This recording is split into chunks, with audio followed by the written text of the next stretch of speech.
Every brawler has 2 star powers and 2 gadgets, and while Brawl Stars always has massive balance changes, some were just so broken that they had to be removed from the game entirely. Starting with Extra Life. This star power for 8-Bit is exactly how it sounds. When 8-Bit dies, he'd respawn right there with full ammo and be invulnerable to damage for a few seconds. This was obviously super broken as it allowed 8-Bit to win so many interactions. The first thing they did to balance this was remove the ammo 8-Bit spawned with. But as there was still 3 seconds of invulnerability, it changed nothing. So they then nerfed the shield from 3 to 2 seconds. And then they just straight up removed it, making 8-Bit respawn with nothing. This just made him give enemies free supercharge, and at this point there was no reason to use the star power, and so the developers later replaced it with plugged in. Swan was probably one of the worst star powers in the game. How it would work is when Poco died, a 1000 health heal would be spread across roughly the area of protective tunes. This ability though was pretty counterintuitive because to get value, you'd have to die, basically forcing your team into a 2v3. Plus, 1000 healing really wasn't a lot, and even if you account for the damage and healing inflation, that would only be about 2000 health today, which isn't terrible, but definitely isn't good. This star power got replaced with the Capo, which is definitely a whole lot better. What are your thoughts on Draco's Last Stand gadget? You know, the one where you become for 2 seconds. Don't you just love playing against it? Well, it's kinda like Bee's old star power Honeycoat. How it worked when she died, she would instead stay on 1 health for 1 second. This was very strong, especially with her offensive capabilities, and so the devs played around with the ability's duration, from 1 to 0.6 seconds. But this killed the star power, so they had to bring it back to the 1 second. However, in doing so, they made it work only once a game, effectively making the star power useless in everything but Showdown.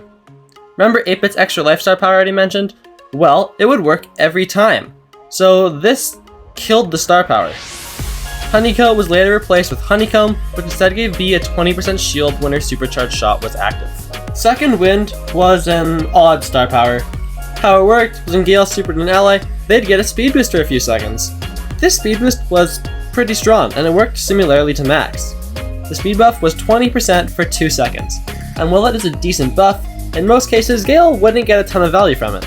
That's because Gale's super got value from pushing enemies away, or if he was using the other star power by hitting enemies into walls. This star power was then replaced with Freezing Snow, which is definitely a whole lot better. Brock used to have a star power called Incendiary, and it worked by giving Brock's attacks a circle of fire upon their explosion. Incendiary was a very strong star power as it gave Brock way more area control and damage potential. In fact, Brock was so reliant on this star power, it would be added to his base kit and replaced with the more rocket star power, which is pretty self-explanatory. This is an odd one. Jean used to have a star power called Pat on the Back. How it would work is when Jean hit an ally with his super, they'd heal 2000 health. Well, this isn't terrible. For it to usually get value, you'd have to sacrifice a pretty strong super. The star power was especially useless because Jean's other star power Magic Puffs provided more consistent healing. And if you choose an always active heal or one that requires your super, you'd probably rather the one that's always active. This was removed after 3 weeks and replaced with Spirit Slap, which also got reworked. It originally made Jean's attack deal 300 more damage when he had a super, which was an odd star power because it incentivized holding your super. This would later be reworked again to give Jean's super some extra damage.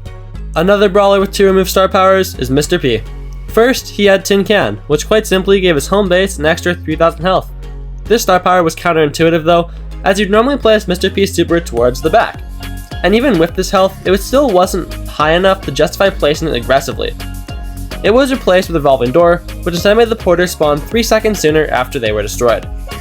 Plus, at the same time, he already had that star power Handle with Care, which at the time made his attacks bounce regardless of if it hit anything. This star power was a necessity on Mr. P, as it increased his range from 8 to 12 tiles. This ability became base kit and was replaced with Handle with Care. But now it just increases the explosion radius every few seconds. Once Handle with Care was reworked, the Revolving Door star power was reworked again. It became what it is today, giving the porters more health and damage. Before I continue, please consider leaving a like and subscribing to the channel. It helps out a ton. Thanks, back to the video. Mortis was one of the first brawlers ever, so it would make sense that he's seen a number of changes to his kit. His first star power, Creepy Harvest, wasn't removed, but completely reworked. When it was first added, defeating an enemy would drop a soul, and Mortis then had to dash or run into it to pick it up, healing 1000 health. This in itself wasn't that terrible, because oftentimes Mortis' health would be super low, going back to pick it up would put yourself back in danger. This was reworked, making the healing instant like it is today. This exact rework also happened to Frank. His power gap star power used to require him to pick up skulls of defeated enemies, so they switched it to make it automatically apply when he defeated them. Then Mortis also had an ability to become base kit. Mortis used to only get his longer dash when he had the Quilled Snake star power active. This meant you wouldn't always have it, and because Mortis required Creepy Harvest to be viable, they decided to make the Quilled Snake dash base kit, and then they reworked it to instead make his dash happen way more often. Bellomania. This star power for Chester used to be required to get his 4th bell attack. Obviously, Chester kinda relied on this, as without it, he struggled encountering assassins.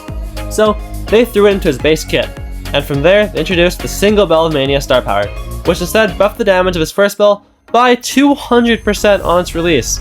Yeah, this was pretty strong. It got nerfed. Once upon a time, Spike could place fertilizer at his feet to heal himself. Not only was this great against assassins, but it allowed Spike to use a super for survivability.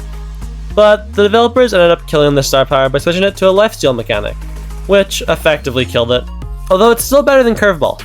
Penny's Last Blast star power caused her turret to shoot out 4 cannonballs that dealt 1860 damage upon its destruction. This was a pretty strong star power, but against good players, it wouldn't frequently get value. It got replaced with Heavy Coffers. This star power caused Penny's attacks to split even wider with more coins.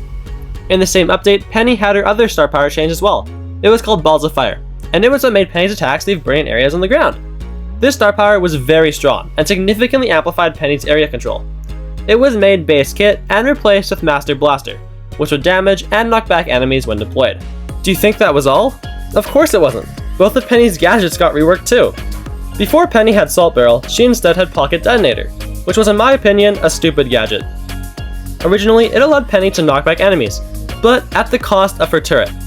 However, this was her only counter against assassins, so she kinda relied on it. However, it still, in my opinion, wasn't a good trade-off. It was later replaced with the Salt Barrel, which is definitely a better gadget. And then the Captain's Compass was reworked to Trusty Spyglass. This gadget originally sent 5 cannonballs to Penny's location, if her turret was deployed. This star power was also an assassin counter, but it wouldn't usually connect soon enough, so it got replaced and now sends a cannonball at every visible enemy instead. Lou has also received 2 small reworks. The first, which overhauled the super cool star power, which changed how his super's freezing worked. And the other, Hypothermia, which was swapped from different reload speed to damage. I have no idea what the first one did.